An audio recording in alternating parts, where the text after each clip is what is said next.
친구야, 우리 함께 걸어나가자. 때론 힘겨워 넘어질지라도 우리 다시 일으킬 그 빛이 있으니. 친구야, 우리 서로 더 사랑하자. 조금 미련해 보일지 몰라도 우리 먼저 보이신 사랑이 있으니. 너와 나 함께 연합해 가장 아름다운 선을 만들자. 너와 나 함께 연합해 가장 아름다운 선을 만들자. 너와 나 함께 연합해 가장 아름다운 선을 만들자. 너와 나 함께 연합해 가장 아름다운 선을 만들자. 그의 부르심 따라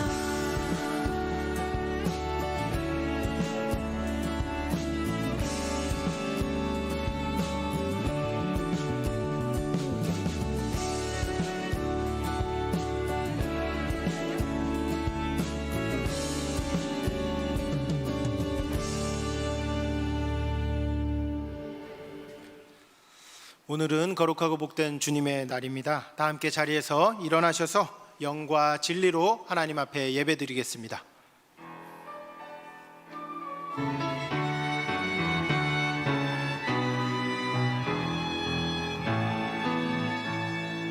큰 영화로신 주 이곳에 오셔서 이 모인 자들로 주 백성 삼으사 그 중에 항상 계시고 그 중에 항상 계시고 큰 영광 나타내소서. 아멘. 이 시간 예배드리며 먼저 우리의 죄와 허물을 하나님 앞에 고백하며 회개하겠습니다. 다 함께 기도하겠습니다. 하나님, 이 시간 가운데 우리의 죄와 허물을 하나님 앞에 고백하며 나아갑니다. 예수 그리스도의 보혈, 그 보혈로 우리를 씻어주시고 우리를 정결케 하여 주셔서 우리가 온전히 용서받는 시간이 되게 하여 주옵소서. 이 시간 하나님의 은혜로 용서받는 시간이 되게 하여 주시고 우리 죄와 허물을 깨끗하게 하실 주님을 믿고 나아가게 하여 주옵소서. 내가 이르기를 내 허물을 여호와께 자복하리라 하고 주께 내 죄를 아뢰고 내 죄악을 숨기지 아니하였더니 곧 주께서 내 죄악을 사하셨나이다. 아멘. 나는 전능하신 아버지 하나님 천지의 창조주를 믿습니다. 나는 그의 유일하신 아들 우리 주 예수 그리스도를 믿습니다. 그는 성령으로 잉태되어 동정녀 마리아에게서 나시고 본디오 빌라도에게 고난을 받아 십자가에 못 박혀 죽으시고 장사된 지 사흘 만에 죽은 자 가운데서 다시 살아나셨으며 하늘에 오르시어 전능하신 아버지 하나님 우편에 앉아 계시다가 거기로부터 살아있는 자와 죽은 자를 심판하러 오십니다. 나는 성령을 믿으며 거룩한 공교회와 성도의 교제와 죄를 용서받는 것과 몸의 부활과 영생을 믿습니다. 아멘. 아멘. 우리 다 함께 자리에 앉으셔서 우리를 믿음으로 이끄시는 주님께 박수로 영광 올려드리며 찬양하며 나아가겠습니다. 할렐루야.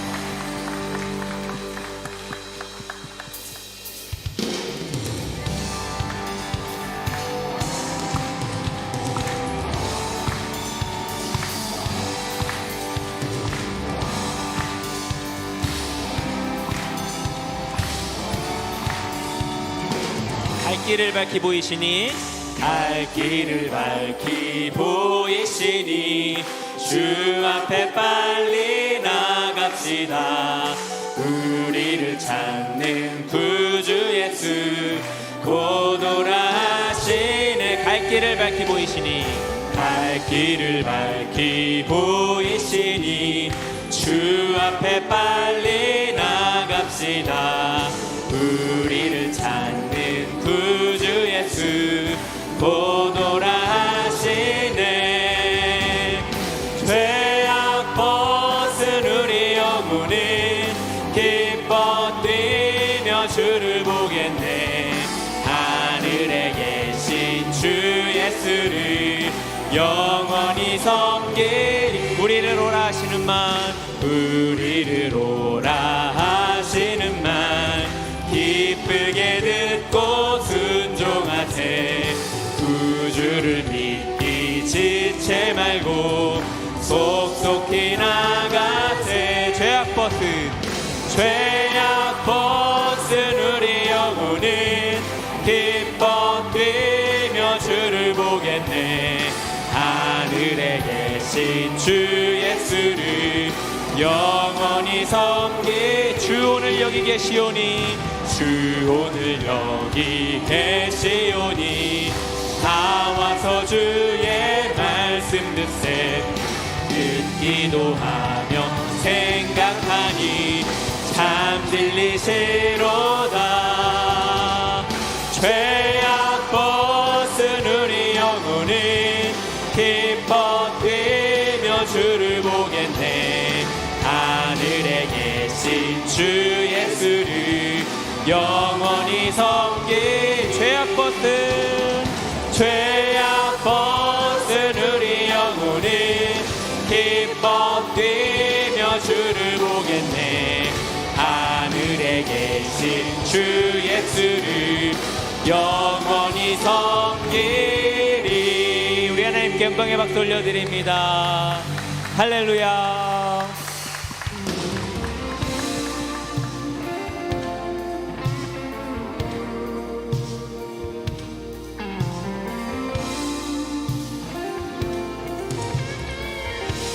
내가 누려왔던 모든 것들이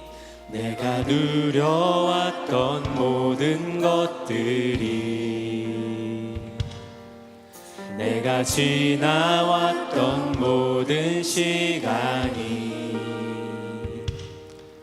내가 걸어왔던 모든 순간이 당연한 것 아니라 은혜였소. 아침 해가 뜨고 저녁에 노을, 아침 해가 뜨고 저녁에 노을, 봄의 꽃향기와 가을의 열매, 변하는 계절의 모든 순간이 당연한 것 아니라 은혜였소. 모든 것이 은혜, 은혜, 은혜, 한없는 은혜. 내 삶에 당연한 것 하나도 없었던 것을 모든 것이 은혜, 은혜였소.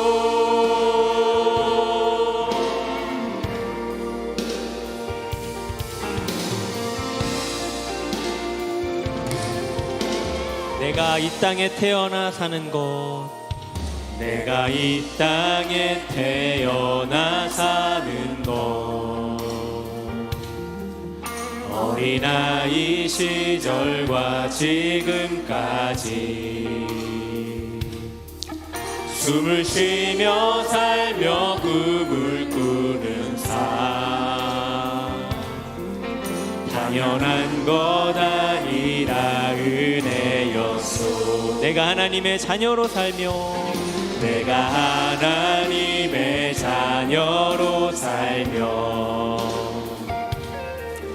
오늘 오늘 찬양하고 예배하는 삶,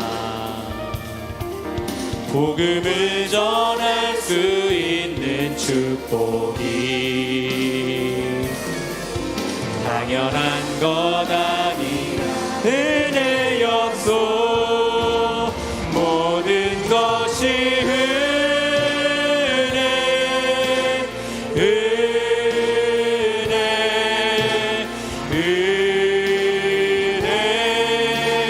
한없는 은혜. 내 삶에 당연한 것 하나도 없었던 것은 모든 것이 은혜 약속, 모든 것이 은혜,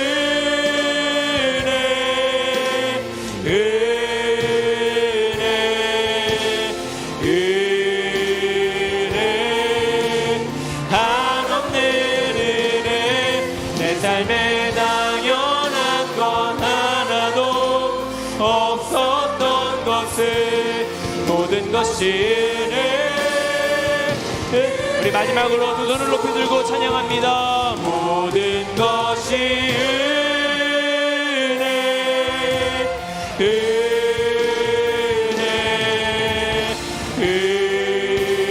은혜, 한없는 은혜.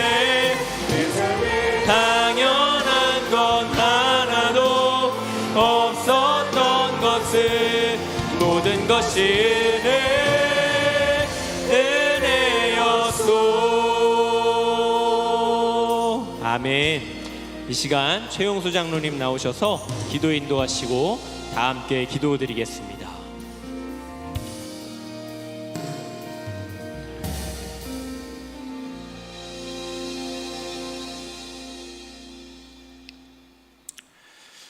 사랑과 은혜가 풍성하신 하나님 아버지, 변함없는 사랑으로 우리의 삶을 지켜주시고 오늘도 주님의 전에 나와 예배드리게 하심에 감사와 경배를 올려드립니다. 주님, 지난 한 주간 말씀보다 세상의 소리에 더 귀를 기울이고 서로를 세우기보다 내 생각을 앞세웠던 우리의 연약함을 고백합니다. 우리의 죄를 용서하시고 정결한 마음으로 주님 앞에 나아가도록 성령님 도와주시옵소서. 우리 새노래 명성교회를 행복 공동체와 복음 공동체로 든든히 세워주심에 감사드립니다. 주님께서 담임 목사님과 늘 동행하시며 성령의 능력과 지혜를 더하여 주시고 담임 목사님의 가정에 건강과 평강을 허락하여 주옵소서. 우리 교회가 말씀 안에서 교제하며 서로를 사랑으로 세워주는 믿음의 공동체가 되게 하옵소서. 주일학교와 중고등부의 여름 성경학교와 수련회를 은혜 가운데 마치게 하심에 감사드립니다. 앞으로 진행될 청년부와 글로벌 가족부의 수련회도 안전하게 지켜주시고 말씀과 사랑 안에서 하나 되는 시간이 되길 원합니다. 선교 현장마다 복음이 전해지며 다음 세대가 믿음 안에서 바르게 세워지게 하옵소서. 병상과 어려움 가운데 있는 성도들에게 치료와 회복을 허락하시고 각 기관과 부서에서 섬기는 모든 분에게 지혜와 힘을 더하여 주옵소서. 찬양대의 찬양을 기쁘게 받아주시며 말씀을 전하시는 담임 목사님을 성령의 능력으로 붙들어 주셔서 말씀을 듣는 우리의 마음이 새로워지고 믿음이 자라나 주님을 만나는 시간이 되게 하옵소서. 이 시간 우리와 함께 하시는 예수님의 이름으로 기도드립니다. 아멘.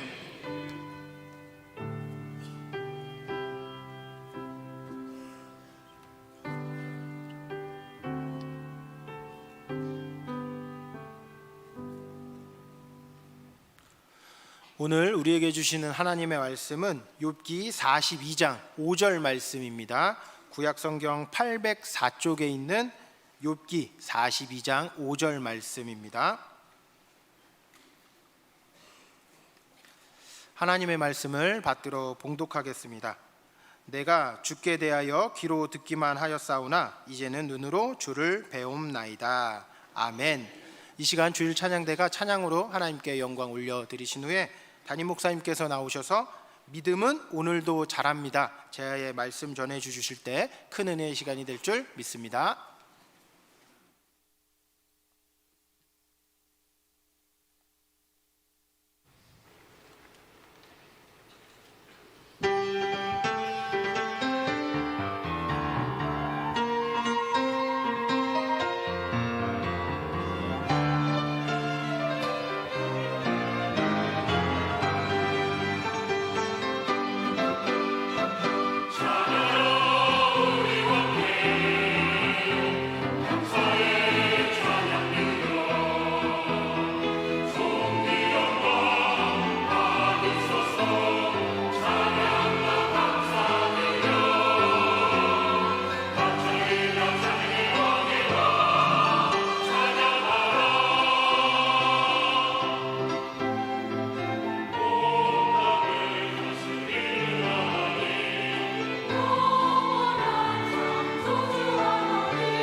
아멘. 네, 우리 찬양을 주님께 올려드리되 감사의 고백을 올려드리는 우리 모두가 되기를 예수님의 이름으로 축복합니다. 우리 옆에 분하고 인사 한번 할까요? 오랜만에 안녕하세요, 사랑합니다. 시작. 안녕하세요, 사랑합니다. 안녕하세요, 사랑합니다. 교회 안에서 만날 때마다 반갑게 인사할 수 있는 우리 교회 되기를 원합니다. 지난주 2부 예배 마치고 축도 끝나고 뒤에 나가서 이렇게 성도님들을 맞이하려고 기다리고 있는데 한 성도님이 오시면서 말씀하시는 거예요. 저는 아직 등록은 안 한 성도인데요, 우리 교회 나오고 있지만 아직 등록은 안 한 분들이 계실 수 있잖아요. 등록은 안 한 성도인데 그래서 둘째는 수련회 참석했나요? 그러더라고요. 제가 이게 그렇죠. 제가 말씀을 못 드렸네요. 그렇죠. 그래서 궁금하신 성도님들도 있겠다는 생각이 들었습니다. 월드컵 결승전 스페인이 이기면 저희 둘째 아들이 수련회 아니지 스페인 이기면 그렇죠. 스페인 이기면 참석하기로 했고 아르헨티나가 이기면 난 안 가겠다 했던 아들인데요. 아빠와 아들의 내기 저 새벽 4시부터 일어나가지고 정말 우리나라 경기 빼고는 본 게 없는데 라이브로 지켜보면서 주여 기도는 안 했지만 그렇게 했는데요. 결국 1대0으로 이기게 되어서 둘째 아들이 목금토 수련회 잘 참석했습니다. 제가 보면서 놀랐던 게 저는 그냥 이런 간절한 마음으로 아들에게 저의 어떻게 보면 위험한 도전을 한번 해본 거다 그런 메시지로 나누었는데 6시에 이제 월드컵이 끝나니까 띠링띠링 카톡이 와요. 목사님 너무 잘 됐습니다. 아드님 수련회 가시게 되어서 너무 잘 됐습니다. 이런 카톡도 오고요. 어떤 분은 목사님 기도했어요. 제가 기도 부탁한 적은 없는데 우리 성도님들이 얼마나 착한가. 또 한편으로는 중보기도의 능력도 경험하게 되었는데 과연 이런 내기가 과연 성경적으로 맞는 건가? 내가 설교는 했지만 이거 좀 이상한 말 한 건 아닌가라는 생각이 들어서 생각을 좀 해보고 고민하면서 찾아보니까요, 하나님도 내기를 하셨더라고요. 여러분 하나님 내기한 거 아세요? 네가 이기나 내가 이기나 한번 해볼까 하면서 내기한 사건이 하나 있습니다. 여러 군데 나올 수 있겠지만 대표적인 사건 욥의 이야기죠. 화면 보겠습니다. 자, 이미지를 하나 갖고 와봤는데요. 지금 아래 7 아들과 3딸 데리고 각 아이에 맞게 양 1마리씩 잡아서 하나님께 제사를 드리는 경건한 욥이 있는 반면에 보이지 않는 저 천상의 세계가 펼쳐지는 것을 봅니다. 왼쪽에 있는 황금빛에 천국에 있는 그 보좌에 앉아 계신 여호와 하나님이 보이고요. 이렇게 돌아다니다가 온 뭔가 좀 번개도 치고 있고 뭔가 암울한 그런 느낌의 어두컴컴한 악마의 모습도 보입니다. 이 둘이 내기를 합니다. 내기를 하는 내용들 아시는 분들도 아시겠지만 모르시는 분들도 계실 테니까요. 어떤 내기였느냐? 마귀가 얘기합니다. 하나님이 복 주시는 인생들이니까 잘 섬기고 그런 거죠. 그 소유물, 그 복 주시는 거, 그 축복 앗아가면 싹 다 하나님 다 부정하고 돌아설걸요 하는 그런 마귀, 이 사탄의 생각에 하나님이 정면으로 말씀하시면서 내기 한번 하자라고 하면서요, 이렇게 내기를 시작하게 됩니다. 그 내기에 추천이 된 한 사람, 하나님 말씀하십니다. 너 욥 봤냐? 욥? 내가 아끼는 욥 봤냐? 내가 기특하게 여기는, 내가 정말 고마워하는, 내가 너무 사랑하는 욥 너 봤냐? 예, 봤습니다. 봤는데요, 욥도 엄청 부자잖아요. 자녀도 많이 낳고 물질도 너무 풍성하고, 그러니까 그렇게 복 받아가지고 하나님께 감사하는 거지. 복 한번 뺏어보세요. 소유물도 싹 다 앗아가 보세요. 아마 하나님 부인하고 돌아설걸요? 라는 말에 이 내기가 붙은 거죠. 여호와 하나님이 추천한 인물 욥입니다. 화면 보시겠습니다. 제가 1절 읽고 8절 같이 읽겠습니다. 우스 땅에 욥이라 불리는 사람이 있었는데 그 사람은 온전하고 정직하여 하나님을 경외하며 악에서 떠난 자더라.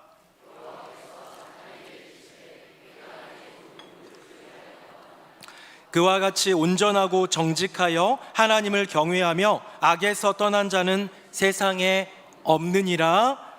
아멘.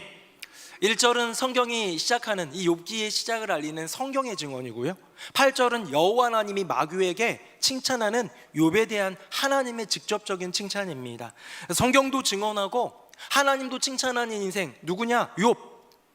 온전하고 정직하고 하나님을 경외하고 악에서 떠난 자, 이 4가지를요 성경도 그대로 얘기하고 있고 하나님도 입술로 그대로 말씀하고 계시더라는 거예요. 여러분, 성경이 인정한 인생, 하나님도 칭찬한 인생, 결국 이 내기 어떻게 됐을까요? 하나님이 이겼을까요? 사탄이 이겼을까요? 당연히 하나님이 이겼죠. 근데요, 이 성경의 이야기는, 특별히 욥기에 나오는 이 메시지, 하나님과 사탄의 내기는요, 누가 이기느냐가 중요한 포인트가 아니에요. 하나님이 이기는 건 당연해요. 성경을 관통하는 메시지는 여호와 하나님은 승리하신다, 하나님이 결국 승리하신다, 이거 맞아요. 그런데요, 욥기에서 말하고 있는 주된 핵심은 하나님이 내기에서 이겼다, 그래 하나님이 선택한 욥은 결국 믿음 지켰다, 결국 하나님이 내기에서 이겼다, 승리하셨다가 아니더라는 것이죠. 왜 그렇습니까? 맞습니다.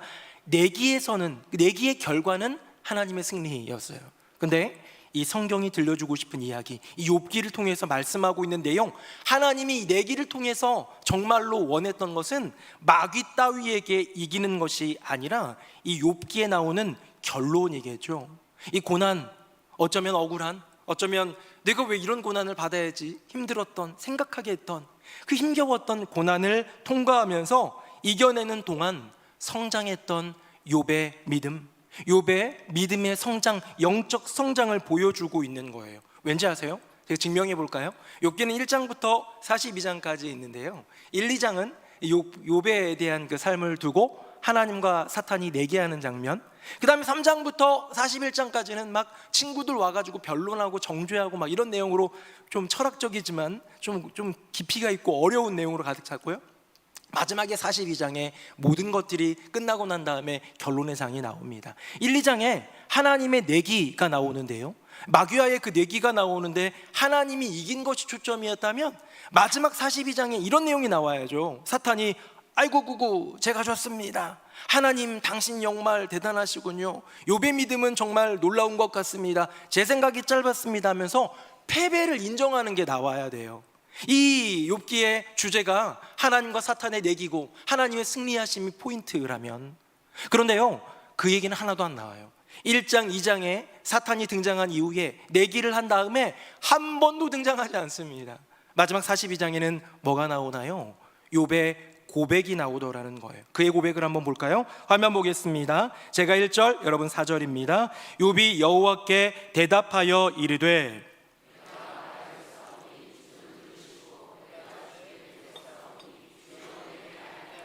같이요. 내가 주께 대하여 귀로 듣기만 하였사오나 이제는 눈으로 주를 배움나이다. 아멘. 마지막 장인 욥기 42장에서 하나님이 야호 내가 이겼다가 아니고 마귀가 내가 졌습니다 패배를 시인하는 것, 이 승패에 대한 이야기의 관점이 아니라 이 과정을 통해서 욥의 고백이 나오는 거예요. 어떤 고백입니까? 내가 지금까지는요 귀로 주님을 들었나 봅니다. 귀로 주님을 들은 것만으로도 내가 주님을 잘 섬기려고 노력했고 제사도 드렸고 그렇게 헌신하면서 살아온 줄 알았는데 이제야 눈으로 주님을 배웁니다. 이제야 내가 내 온 삶을 통해서 하나님을 경험합니다라고 고백한 거예요. 제가 오늘 여러분들과 나누고 싶은 이 메시지의 중심은 무엇이냐? 하나님이 내기 가운데 내놓으신 욥, 자랑할 만하니까, 인정할 만하니까, 칭찬할 만하니까 내놓았던 욥도 영적으로 완성된 것처럼 보였던 욥도 더 성장할 수 있더라는 거예요. 그 욥이 온전하고 정직하고 하나님을 경외하고 악에서 떠났다고 성경이 증언하고 하나님이 칭찬하고 마귀와의 내기에서도 승리를 가져다 준 이 욥이라는 이 존재조차도 성장하더라는 것이지요. 사랑하는 새노래명성교회 성도님들, 저와 여러분 우리 모두는 지금도 주 안에서 성장할 수 있는 줄로 믿습니다. 이것이 주님의 부름이더라는 거예요. 제가 여러분께 한번 소개하고 싶은 한 사람이 있습니다. 화면 한번 보여드릴게요. 안토니오 스트라디바리라는 분입니다. 안토니오 스트라디바리라는 분인데, 이분은 어떤 분이냐? 지금 그 그림에서 나와 있는데요. 그림에 보면 이분이 뭘 들고 있습니까? 바이올린을 들고 있죠. 근데 단순히 바이올린을 켜는 악기 연주자가 아니라 그 앞에 놓여 있는 그 다른 바이올린들 막 하는 거 보면 아예 그냥 그 대도 없는 바이올린도 보이죠. 이 바이올린을 제작하는 분입니다.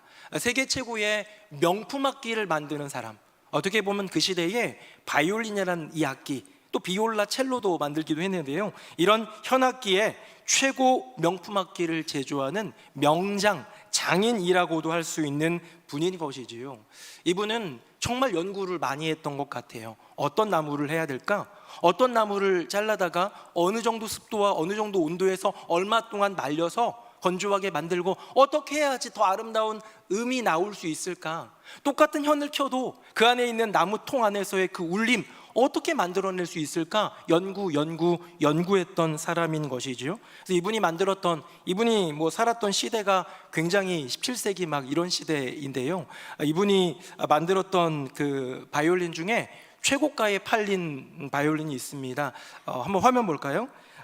그 스트라디바리라는 이분의 그 작품을 스트라디바리우스라고 합니다. 근데 이번에 2011년 경매에서요, 레이디 블런트라는 1721년 바이올린이 팔렸습니다. 경매에 팔렸습니다. 여러분 얼마에 팔렸게요? 여기 안 나왔죠? 네. 얼마에 팔렸는지 아세요? 1,590만 달러인데요.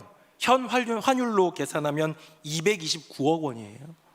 바이올린 하나에 229억 원. 놀라는 사람들이 별로 없는 거 보니까 여러분 집에 저런 거 하나씩은 다 있나 봅니다. 어마어마하잖아요, 여러분. 그냥 저도 잘 몰라요. 그러니까 현악기 여기 우리 오케스트라 오늘 너무 잘해 주셨는데 저 바이올린, 첼로, 플룻 이런 어떤 클라리넷 악기들이 얼마 하는지는 사실은 잘 모르는데 아마 연습용으로 싸게 막 하고 그러면 한 10몇만 원, 20몇만 원도 있을지도 몰라요. 근데 어느 정도 전공자가 되고 그러면 저런 악기들이요 상당히 비쌉니다.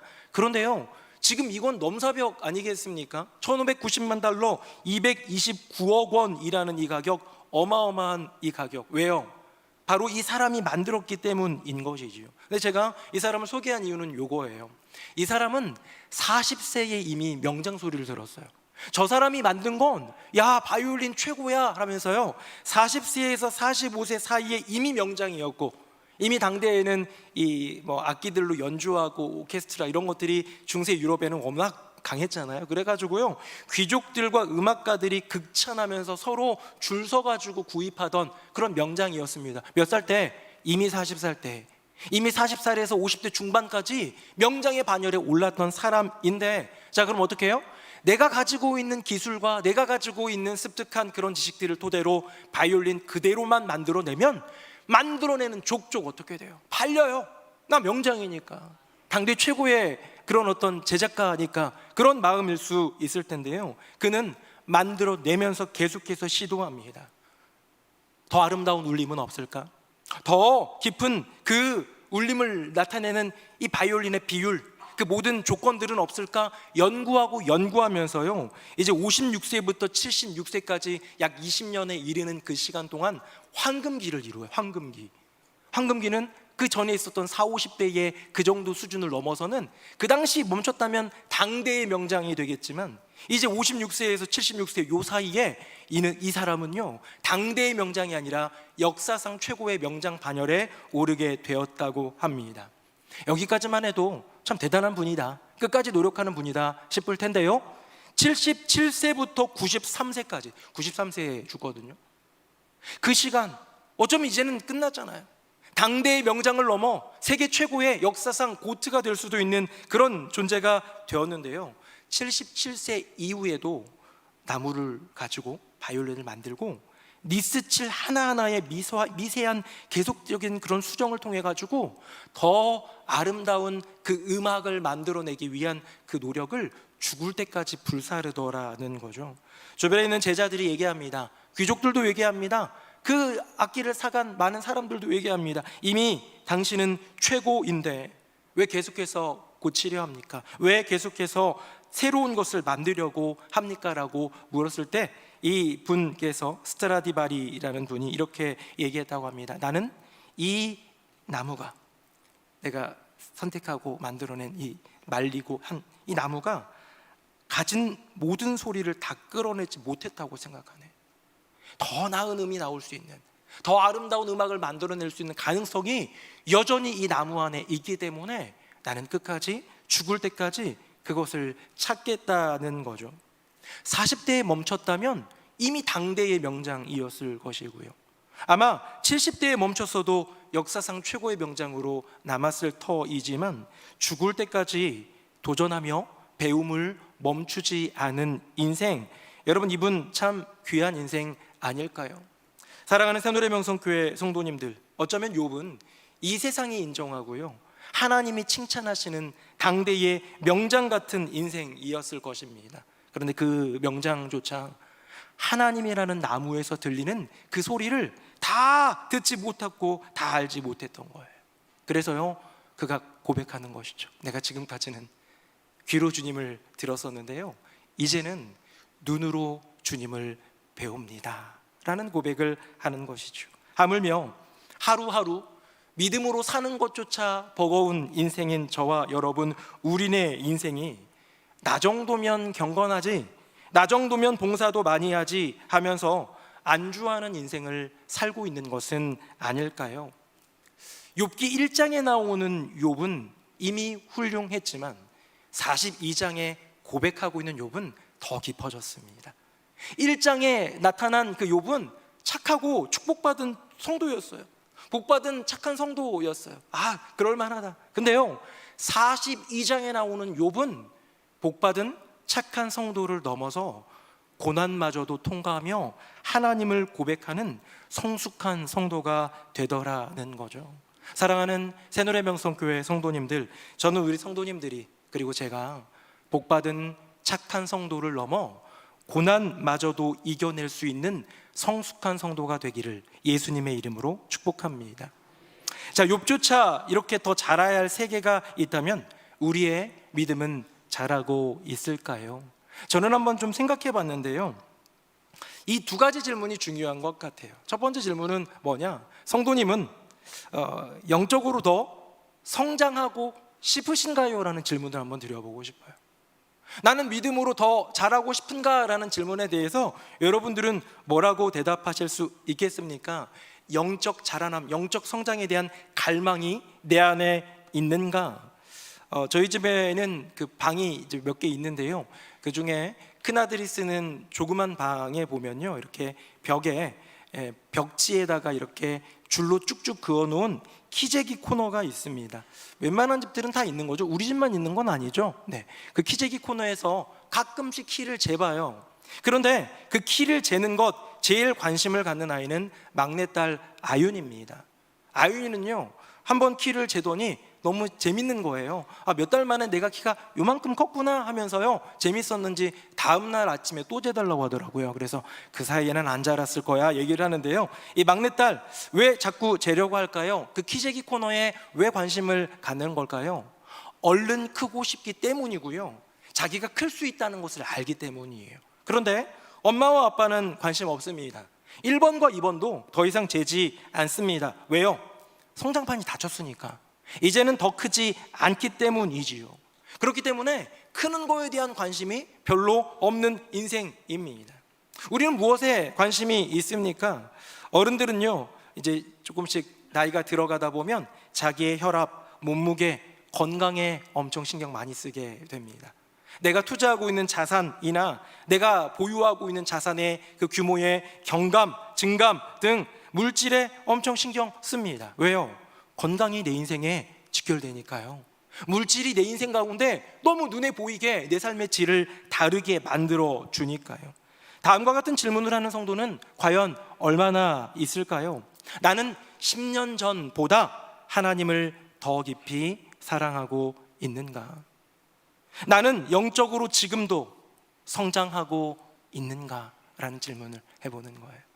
저는 목사입니다. 목사라면 더 하나님 앞에 바로 서야 되고 하나님의 영광을 위해 달려가야 될 인생인데요, 저도 지난 한 주간만 봐도 매일 아침 제가 성경을 읽어야 되는 시간이 있고 또 책을 또 보면서 연구해야 될 시간들도 있는데, 바쁘다 보면, 분주하다 보면 성경 읽는 것도 넘어갈 때가 있고 이만큼 밀린 성경 읽어가느라 고생할 때도 있습니다. 그런데 제가요, 언제부턴가 건강에 대해서 자꾸 몸이 막 어렵고 막 이런 경험들이 있다 보니 아직도 젊지만 제가 먹는 건강 보조제가 있어요. 5알이나 먹어요, 매일.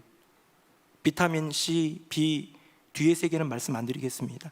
이 여과제를 먹는 거는요, 매일 아침마다 꼭 먹고 있더라고요. 물론 요 알약 먹는 거는 쉽잖아요. 1분도 안 걸리는 일이고 성경을 읽어가는 건 또 다른 차원일 수 있지만, 목사라는 나조차도 어느 순간 성경 읽기, 기도하기, 우리에게 주어진 이 영적 성장을 위한 노력보다 내 몸 건강, 내 자산을 신경 쓰고 내 인생의 눈앞에 보이는 것들만 시선을 두고 있는 것은 아닐까? 나는 영적 성장에 대한 관심이 줄어든 걸까? 아니면 나 스스로 다 컸다고 생각하는 걸까? 어쩌면 첫 번째 질문, 사랑하는 성도님들, 성도님들은 영적으로 더 성장하고 싶은 갈망이 여러분에게 있습니까? 라는 그 감정적인 것을 한번 물어봤다면, 두 번째는 그거예요. 혹시 나는 이미 성장이 끝났다고 생각하고 있는 것은 아닌지, 난 더 클 필요가 없다고 생각하고 있는 것은 아닌지, 내가 인생을 살면서 여러 가지 많은 것들을 교회 안에 겪었기 때문에 더 이상 난 알 만큼 안다라고 이만하면 됐다라고 생각하고 있는 것은 아닌지요. 신앙이라는 것, 우리 그리스도인에게 너무 중요한 건데요, 신앙에 대한 3대 착각이 있다고 합니다. 화면 보겠습니다. 첫 번째 착각은 뭐냐? 신앙의 연수가 영적 나이다라고 생각하는 분들이에요. 저도 교회에서 성도님들 만나서 얘기 나누다 보면, 에이 목사님, 제가 신앙생활 한 지 40년이 넘었어요, 알 거 다 알죠 하는 분들이 있어요. 그분들 알 거 다 아세요. 교회의 생리도 알고 교회에서 일어나는 일들도 알고 그 일들에 대처하는 방법도 알아요. 그런데 정말로 그 연수가 나의 영적 나이를 보장해 줄까? 질문 던져보는 거죠. 나는 그 30년이라는 시간 동안 매일매일 더 예수님을 더 닮아가고 있는가? 나의 마음이, 나의 입술의 언어가, 나의 손발의 행동이 그렇게 예수님을 닮았는가? 30년 동안 신앙생활했지만, 40년 넘게 교회에서 중직으로 봉사했지만 여전히 누군가를 미워하는 마음으로 용서하지 못하고 있고, 중간중간 툭툭 튀어나오는 상처 주는 말들로 누군가를 아프게 하는 인생은 아닌가? 난 정말 예수님을 닮았는가? 우리 돌아보아야 되지 않습니까? 다음 볼까요? 두 번째 착각, 순간의 감정이 영적 온도다라는 것입니다. 이번에 중고등부 수련회 갔는데요, 애들이 뜨겁게 찬양하고 막 그래요. 기도하면서 눈물 흘리는 아이들도 있었어요. 너무 귀한 거예요. 제가 별거 아니라고 얘기하는 게 아니에요. 청년대학부 이제 수련회 가잖아요. 저도 이제 가서 기도회도 해주고 할 건데 뜨겁게 찬양하고 더 기도할 거예요. 중고등부 아이들보다 더 깊은 그런 모습으로 하나님 찾으면서 눈물 콧물 흘리는 아이들도 생길 거예요. 그렇죠? 그런데 그것이 나의 인생의 영적 온도를 결정해주는 그 기준은 아니더라는 거예요. 하루아침에 식어 내려갈 수 있다라는 거예요. 그럼 저는 뭐라고 질문하느냐? 그래서 너는 평생에 헌신했느냐? 저는 헌신한 사람들 생각하면 선교사님들 생각납니다. 그들이 주님께 받은 젊었을 때 받았던 그 은혜 뜨거워져 가지고요, 선교지로 나아갔겠죠. 너무 뜨거움을 주체할 수 없어서 선교지로 나아갔는데도 평생 이 안에 뜨거울까? 아니요. 이 안에 심정적인 뜨거움은 식었다가도 낭망했다가도 다시 샘솟다가도 소망을 품고 일어났다가도 다양한 모습이겠지만 그들의 온도는 무엇이냐? 갑자기 막 뭉클해지는 그 감정적인 뜨거움의 온도가 아니라 하나님을 생각하면 여전히 내 모든 것을 드려도 부족하다라는 그 고백의 온도, 그 고백의 뜨거움, 여러분 그것 때문에 귀한 일들을 감당하는 것이라면 순간적인 감정이 영적 온도가 아니라 그래서 너는 평생 헌신하고 있는가? 교회 안에서 어느 순간 예배드리고 뜨겁고 눈물 흘리는 것, 자주 눈물 흘리는 것이 중요한 것이 아니라 묵묵히 그 받은 은혜를 헌신으로 주님 앞에 고백하며 드리고 있는가? 마지막입니다. 화면 보겠습니다. 특별한 체험이 영적 깊이다라고 생각하는 경향들이 있습니다. 여러 은사를 경험하거나 기적을 경험하면 나 정말 새로운 거 경험했어 라는 마음에 나 영적으로 깊어졌다라고 착각하더라는 것이지요. 얼마나 많은 사람들이 은사를 받았지만 그 받은 은사와는 성령의 은사와는 상관없는 성령의 열매가 없는 분들이 있는지 아십니까?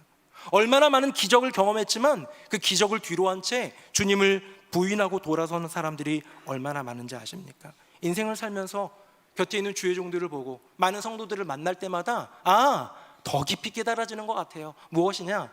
은사와 체험, 기적적인 체험과 여러 많은 은사들, 그것이 그 인생의 신앙의 영적 깊이를 보장해 주지 않는다.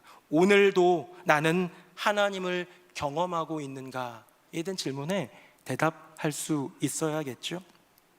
제가 2주 전에 설교도 했습니다만 그 다음 날 스페인과 아르헨티나의 시합을 숨죽여 보면서 이겼잖아요. 사실은 제가 여러분들에게 설교할 때만 해도 확신을 가지고 얘기했겠습니까? 나는 이기니까 좋았어요. 만약에 아르헨티나가 이겼으면 어땠을까요? 둘째 아들이 수련회 안 갈 수도 있는 거죠, 여러분. 단명국사 아들이라고 꼭 가야 됩니까? 정죄하는 눈빛들이 좀 있으신 것 같은데. 네. 그럴 수 있잖아요. 그런 마음으로 안 되면 안 될 수도 있지만 그래도 안 가겠다는 아들 어떻게 한번 해보겠다는 마음으로 했는데 진짜로 스페인이 1대0으로 이겨가지고 제가 너무 기분이 좋았답니다. 근데 제 큰아들 친구가 우리 교회에 있는데 얘가 자기 청년대학 수련회 안 간다는 거예요. 그래서 제가 내기를 경험한 입장으로서 도전했죠. 야, 너 나랑 내기하자. 그래가지고 내기를 했습니다. 너 내기해서 내가 이기면 너 청년대학 수련회 가고 네가 이기면 가지 마. 제 마음은 이랬어요. 어차피 안 가겠다는 애니까 믿져야 본전 아닙니까?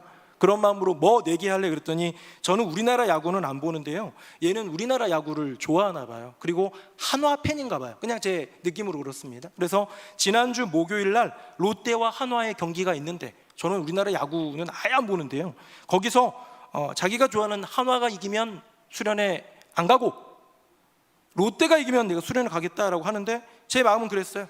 믿져야 본전이니까 어차피 안 가겠다는 녀석인데 한번 해보자 해가지고 붙었습니다. 처음으로 지금 몇 년 만에 야구를 봤는지 몰라요.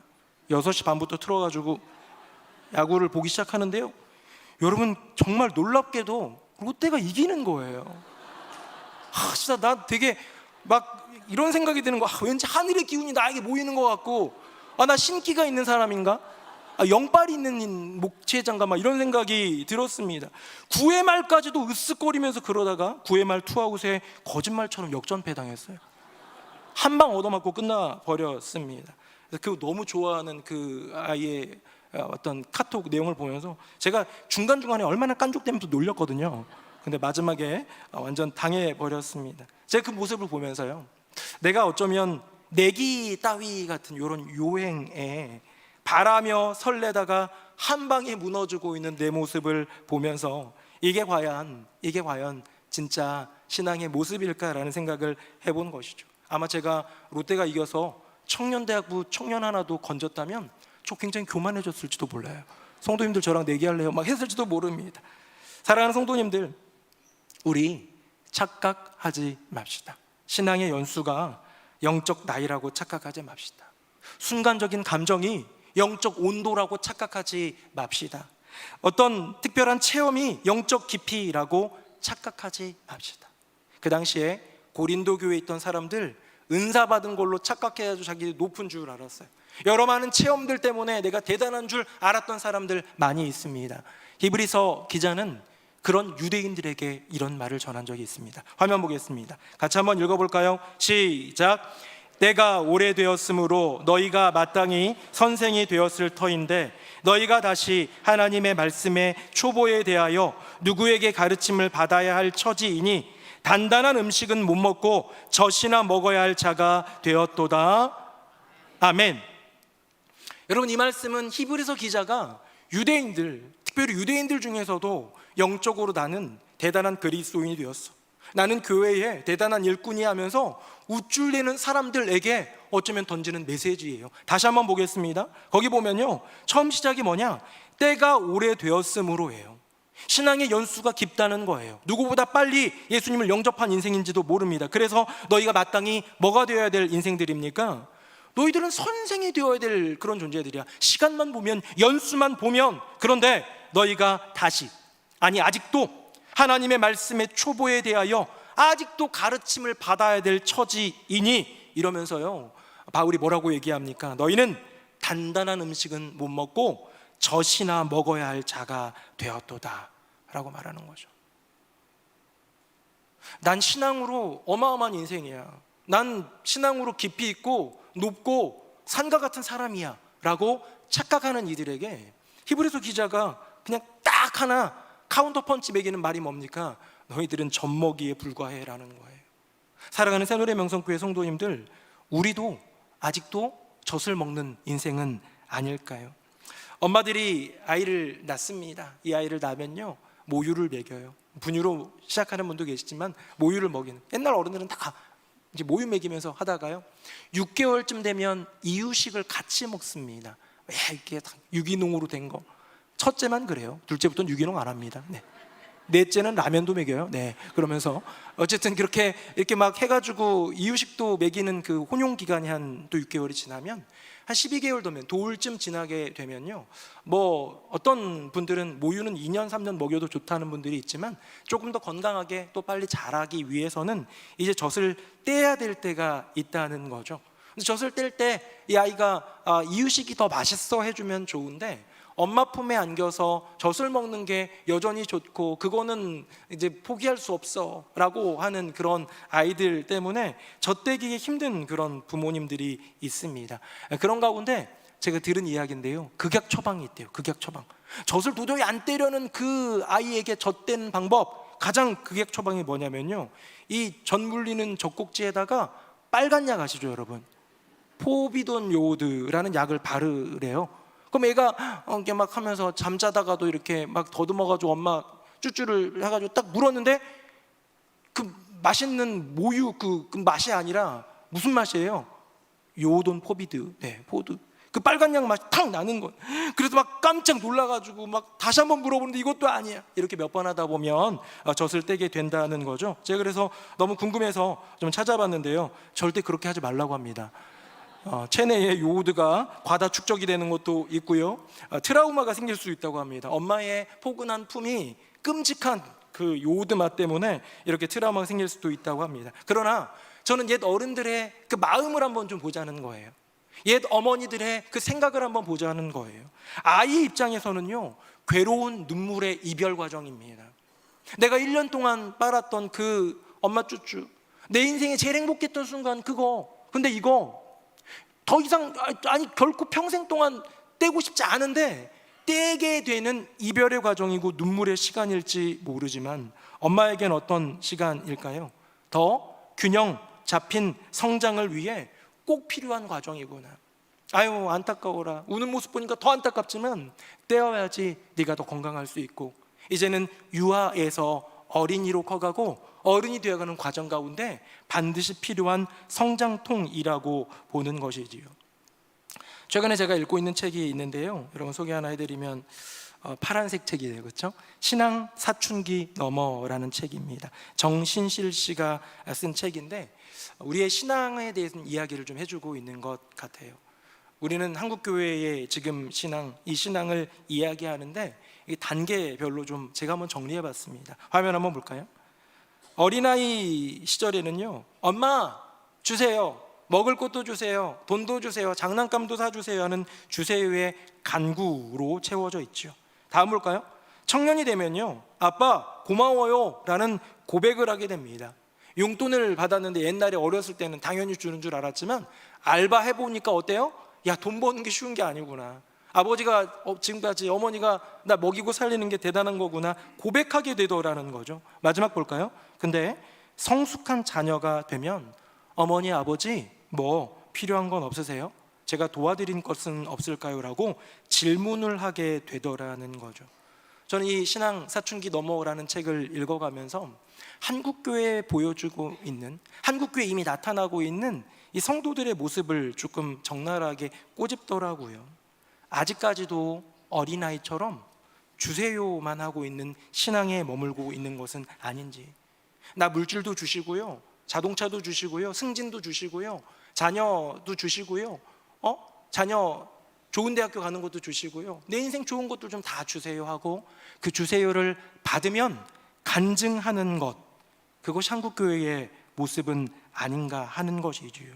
그렇게 7살짜리 신앙에 머물고 있는 것은 아니냐고 이 책은 반문하고 있습니다.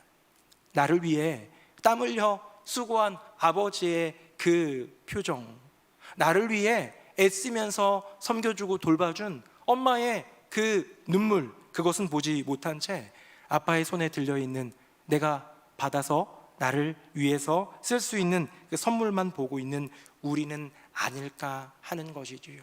어쩌면 욥도 여호와 하나님을 생각할 때에 하나님을 생각하면 고마운 분이었어요. 내 인생 가운데 이런 복을 주시고 동방의 그 어느 사람들보다 부자였고 평안했고 아들 7에 딸 3과 더불어서 별 문제 없이 살아가는 내 인생 가운데 축복을 주시는 분. 근데 그 하나님이 내 인생 가운데 평생 경험해 보지 못했던 고난을 주시니까요, 그 고난을 경험하는 과정 속에서 이 욥은 고백하는 것이죠. 무엇을요? 여호와 하나님, 내가 의지하고 지금도 살아계시는 그 하나님, 이제는 눈으로 주님을 뵙습니다. 경험하는 고백을 드리더라. 화면 보겠습니다. 우리 같이 한번 읽어보겠습니다. 시작. 내가 주께 대하여 귀로 듣기만 하였사오나 이제는 눈으로 주를 배움나이다. 아멘. 욥은 고백합니다. 나요, 이제 눈으로 주님을 배웠습니다. 당대의 의인처럼 인정받았던 인생, 온전하며 정직하며 하나님을 경외하며 악에서 떠난 자라고 성경이 증언하고 하나님이 칭찬하는 인생, 마귀와의 내기에서도 이기게끔 그 믿음을 지켰던 인생 욥조차도 이제야 눈으로 주님을 배웠습니다 라고 고백하더라는 것이죠. 에베레스트라는 산이 있습니다. 전 세계에서 가장 높은 산이죠. 그 산이 있는데요, 그 산을 바라보는 그 시선, 그 마음은 각기 다르겠죠. 화면 한번 봅니다. 영화를 봤는데요, 제가 본 건 아니고 2015년에 나온 에베레스트라는 영화입니다. 책으로 본 사람은 이런 생각을 할 수 있을 것 같아요. 저 어렸을 때 책으로 세계 산 중에서 제일 높은 산들 막 K2, 킬리만자로 막 몽블랑 이런 거 다 나올 때 모든 거를 뛰어넘은 최고의 높은 산 에베레스트, 그때 어렸을 때 외웠어요. 8,848m. 어떻게 외운지 아세요? 8848 이렇게 해서 외웠던 것 같아요. 그렇게 외웠어요, 어렸을 때. 그래서 이게 진짜 어마어마한 높이구나 라고 생각해요. 책으로만 공부한 사람들은 그렇게 생각합니다. 야, 어마어마한 높이다. 야, 거의 8km가 넘는 거잖아. 야, 롯데타워가 555m면 그거의 16배 정도 되는 거잖아 라는 정도로 생각해요. 와, 대단해.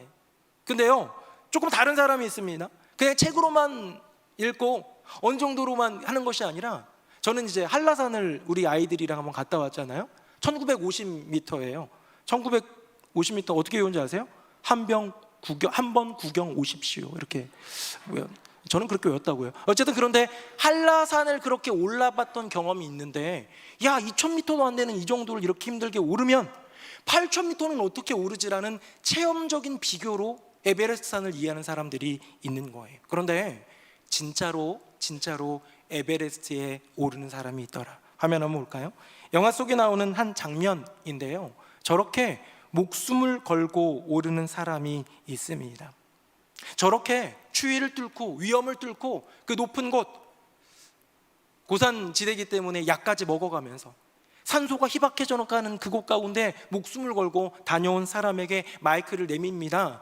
당신의 에베레스트는 어땠습니까? 라고 말할 때, 책으로 읽은 사람은 에베레스트는 8848 대단한 거죠. 한라산을 경험한 사람은 제가 한라산을 갔다 왔는데요, 그거의 4배 정도면 얼마나 대단할까요? 와, 대단해 라고 그냥 막 얘기할 수 있는데요, 실제로 에베레스트 산에 오른 사람은 처음에 말을 잘 잇지 못해요. 왜일까요?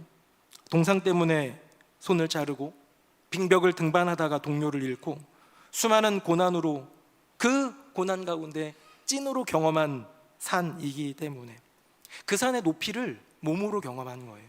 그 산의 위용을 그냥 내 온 감정으로 경험한 거예요. 그 산의 위험함과 그 산 앞에서의 무력감을 전 존재로 느끼게 된 것이지요. 오르지 않고는 경험할 수 없는 그 것들, 경험한 사람만이 아는 에베레스트가 있다는 것, 여러분 느껴지십니까? 사랑하는 새노래명성교회 성도님들, 혹시 하나님을 책으로만 알고 있지는 않습니까?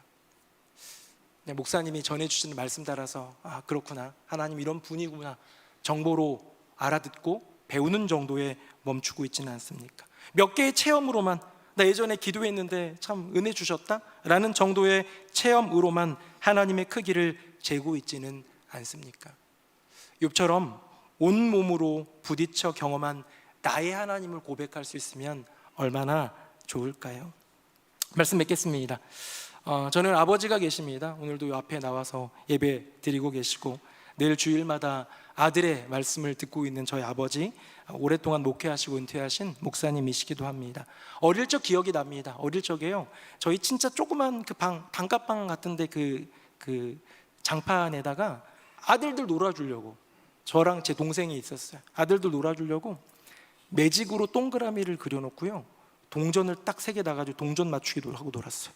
얼마나 재밌게 놀았는지 몰라요. 그때 아버지는 저에게 나와 놀아주는 사람이었습니다.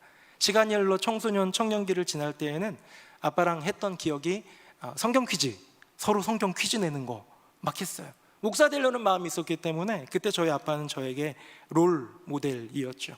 아빠처럼 목사가 될 거야, 아빠보다 더 성경 많이 알 거야, 더 열심히 공부할 거야, 이런 마음이었겠죠. 결혼하고 나서 아이들을 낳고 나니까요, 그제서야 아버지가 부모로서 얼마나 수고했는지, 얼마나 많이 참아줬는지 그 마음을 또 경험하여 알겠더라고요. 특히나 둘째 아들을 보면서 내가 저랬구나 싶더라고요. 근데 제가 이제 더 시간이 흘러 담임 목회를 하게 되니까요, 온몸으로 이 목회에 부딪혀 보니 아버지는 참 대단한 분이구나 라는 생각을 하게 됩니다. 사랑하는 성도님들, 가만히 생각해 보니 저희 아버지는 바뀌지 않았어요. 아들이 성장하더라는 거죠. 마찬가지입니다. 욥기에 나오는 하나님은 그대로예요. 변함없는 분이에요. 능력이 있으신 분이고 신실하신 분이고 계획과 섭리 가운데 욥의 인생을 인도하는 분인데, 욥이 성장하기 시작하니까요, 귀로 듣던 하나님에서 눈으로 보게 되는 하나님으로 바뀌게 되더라는 것. 자녀는 성장하면 아버지를 바로 보게 됩니다. 어린아이였을 때는 볼 수 없었던 아버지의 눈물, 그 마음, 그 어머니의 그 아픔, 그 상처를 성장한 자녀는 보게 되더라는 거죠. 그래서요, 자란다는 것은 더 많이 아버지를 알아가게 되는 것이고요, 성장한다는 것은요, 더 많이 어머니를 사랑하게 되는 것 아니겠습니까? 마찬가지입니다. 사랑하는 성도님들, 우리 육체는 성장을 멈췄지만 믿음은 오늘도 자라는 줄로 믿습니다. 고린도후서 4장 16절 이런 말씀이 있습니다. 겉사람은 후패하나 속사람은 날로 새롭도다. 우리 육체는 크기는커녕 더 낡아질 수밖에 없는 인생이지만 속사람은 죽을 때까지 날로 새로울 수 있는 것. 믿음은 오늘도 자랍니다. 나를 향해 손 내밀고 사랑한다 내 아들아, 사랑한다 내 딸아 말씀하시는 그 아버지 하나님의 진짜 얼굴을 보고 진짜 그 마음을 느끼는, 죽을 때까지 그렇게 영적으로 성장하는 행복한 인생 되시기를 예수님의 이름으로 축복합니다. 아멘. 우리 함께 찬양하겠습니다.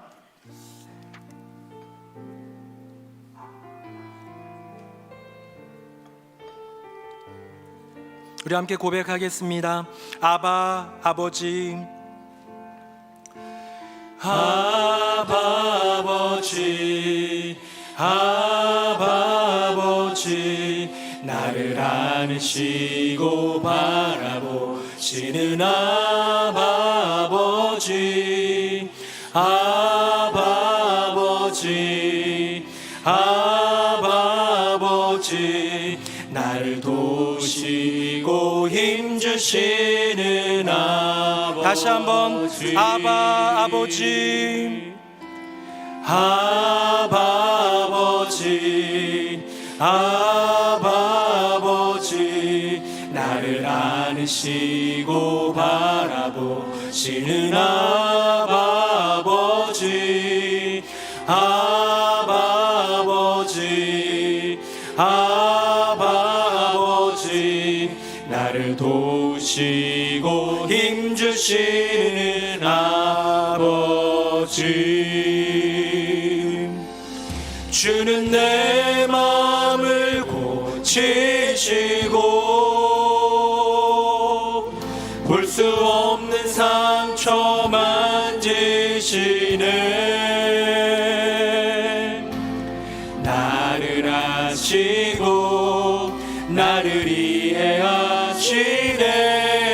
내 영혼 새롭게 세우시네. 아바 아버지, 아바 아버지, 아바 아버지, 나를 안으시고 바라보시는 아바 아버지, 아바 아버지, 아바 아버지, 나를 도우시고 힘주시는 아버지. 주는 내 맘을 고치시고, 주는 내 맘을 고치시고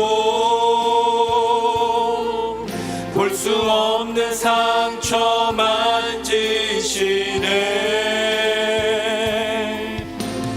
나를 아시고 나를 이해하시네.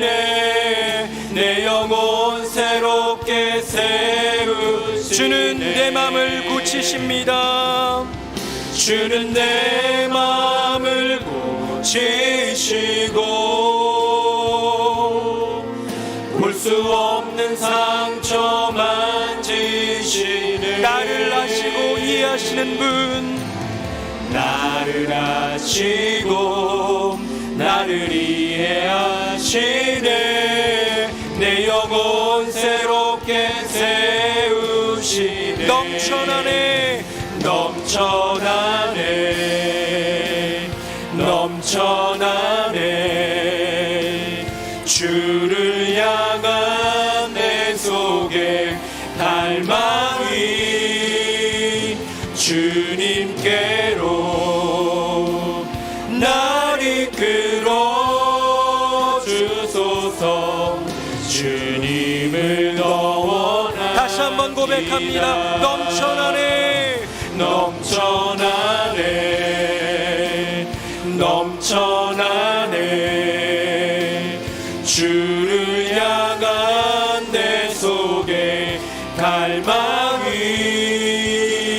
주님께로 날 이끌어 주소서. 주님을 더 우리 다시 한번 고백합니다. 넘쳐나네 넘쳐나네 넘쳐나네. 주를 향한 내 속에 갈망이 주님께로 날 이끌어 주소서. 주님을 더 원합니다. 주님을 더 원합니다. 주님을 더 원합니다. 주님을 더 원합니다. 주님을 더 원합니다. 우리 신함께 기도하기 원합니다. 고마우신 아버지 하나님, 아직도 더 하나님을 알기 원합니다. 아직도 더 하나님의 사랑으로 채워지기 원합니다. 아직도 더 그 믿음이 자라기를 원합니다. 지금도 나를 향해 손 내밀고 계신 아버지 하나님을 진짜 경험하는 행복한 인생 되게 하여 주시옵소서. 귀로 듣는 것을 넘어 눈으로 보며 그렇게 오늘도 믿음이 자라는 행복한 인생 살아가게 하여 주시옵소서. 우리 다 함께 기도하겠습니다. 살아계신 아버지 하나님, 우리의 인생 가운데 찾아와 주신 주님을 바라봅니다. 지금도 보이지 않는 그 천상 너머에서 나를 향해 사랑한다 말씀하시는 나의 아버지 하나님, 하나님을 더 알기 원합니다. 하나님의 사랑으로 더 채워지기 원합니다. 오늘도 그 믿음이 자라기를 원합니다. 귀로 듣는 것을 넘어 눈으로 보며 그렇게 믿음이 자라나는 인생 되게 하여 주시고, 아버지 하나님을 진짜로 경험하는 행복한 인생 살게 하여 주시옵소서. 오 주님, 주님을 사랑합니다. 주님을 찬양합니다. 주님을 알아가기 원합니다. 아멘. 아버지 하나님, 우리 인생 가운데 지금도 여전히 변함없는 모습으로 우리를 사랑하시는 아버지 하나님을 기억합니다. 귀로만 듣는 신앙 넘어 눈으로 보는 하나님을 경험하는 인생 되게 하여 주시옵소서.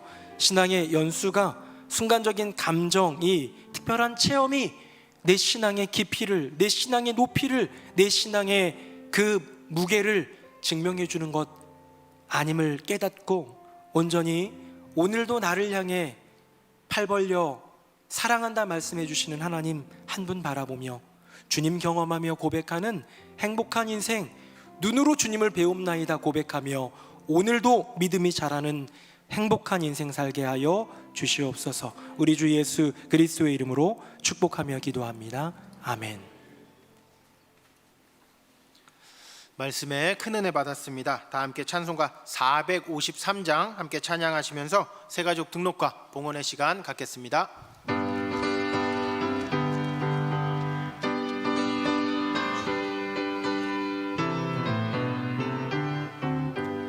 예수 알기 원하네. 크고 넓은 은혜와 대속해 주신 사랑을 간절히 알기 원하네. 내 평생의 소원, 내 평생의 소원, 대속해 주신 사랑을 간절히 알기 원하네. 성령이 스승 되셔서 진리를 가르치시고 거룩한 뜻을 깨달아 예수를 알게 하소서. 내 평생의 소원, 내 평생의 소원, 계속해 주신 사랑을 간절히 알기 원하네. 성령을 담아 받아서 하나님 말씀 배우니 그 말씀 안절안절히 내 맘에 교훈되도다. 내 평생의 소원, 내 평생의 소원, 계속해 주신 사랑을 간절히 알기 원하네. 4절 찬양합니다. 예수와 계신 보좌는 영광에 둘러 있도다. 평화의 왕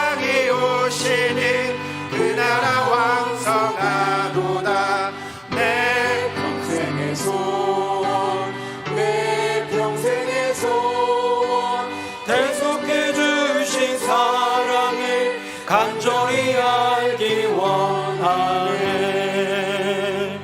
살아계신 아버지 하나님, 오늘 이 시간 주님을 만나는 자리 가운데 주님 함께하여 주시고 말씀하여 주시고 사랑한다 우리에게 들려주시고 그 은혜 가운데 우리를 붙들어 주시니 감사드립니다. 평생을 살아가면서 하나님을 알기 원하는 인생, 더 믿음이 자라서 이제는 주님을 위해 무엇을 해드릴 수 있을까요? 질문하며 나아가는 장성한 신앙의 분량으로 주님께 나아가는 우리 모두가 되게 하여 주시옵소서. 이 나라와 민족 가운데 하나님의 은혜를 베풀어 주시고 선교사님들 가운데 기름 부으심과 보호하여 주심으로 함께하여 주시옵소서. 교회 안에 진행되고 있는 여러 많은 사역들 가운데 은혜 베풀어 주시고 섬기는 일꾼들마다 큰 복을 베풀어 주시며 귀한 열매로 주님께 영광 돌리게 하여 주시옵소서. 오늘도 기도해 주신 장로님을 비롯해 교회 안에서 다양한 모습으로 섬기는 그 헌신의 손길들이 있습니다. 주님 아시지요? 크신 은혜와 복으로 그 인생을 둘러주시고 하늘의 형통으로 그 인생에게 복을 더하여 주시옵소서. 예물 올려드립니다. 주님께 기쁨으로 드릴 때 주님 흠양하여 주시고 드린 손질들마다 주님의 은혜가 넉넉히 임하며 그 인생의 기도의 제목들이 응답받는 은혜를 더하여 주시옵소서.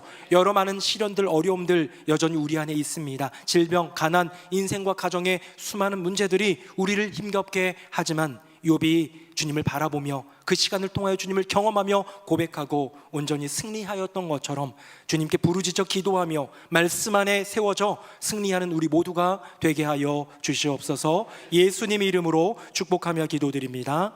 아멘. 자리에 앉으시겠습니다. 샬롬, 8월의 소식을 전해드릴 남하연입니다. 새로운 달의 시작과 함께 하나님께서 이루어가시는 우리 교회의 행복한 이야기를 담아 뉴송 스트림 시작합니다.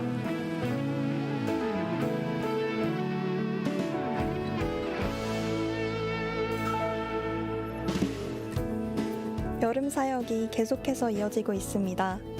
뉴송아이 여름 수련회가 6월 더 라이트를 주제로 8월 13일부터 15일까지 안성 라이트하우스에서 진행되며 글로벌 가족부 1일 수련회는 8월 15일 경기도 태촌에서 열립니다. 하나님의 은혜를 함께 누리는 시간이 될 수 있도록 해당 부서 성도님의 많은 참여를 바랍니다. 방과후 스쿨 꿈트리에서 여름방학 캠프를 진행합니다. 초등학교 3학년에서 6학년까지는 금산 사사청소년 문화원에서 열리는 롤 캠프에, 중학교 1학년에서 3학년까지는 뉴송스테이에서 진행하는 집중학습 캠프에 참여합니다. 이번 캠프를 통해 다음 세대가 믿음 안에서 성장할 수 있도록 성도님의 많은 관심과 기도 바랍니다. 오늘은 총회가 정한 2단 경계 주일입니다. 분별력을 갖춘 믿음으로 주님 안에서 더욱 든든히 세워져가는 우리 모두가 되기를 소망합니다. 네, 2부 예배 나오신 모든 분들 주님의 이름으로 환영합니다. 오늘 우리 저녁 예배는 본당에 모여서 드리지 않고요, 매달 첫째 주 해피패밀리 가정 예배로 드립니다. 오후 4시에 구역으로 행복 정원으로 통해서 보내드릴 텐데요, 함께 예배드리고 또 말씀도 나누는 은혜의 시간이 되기를 원합니다.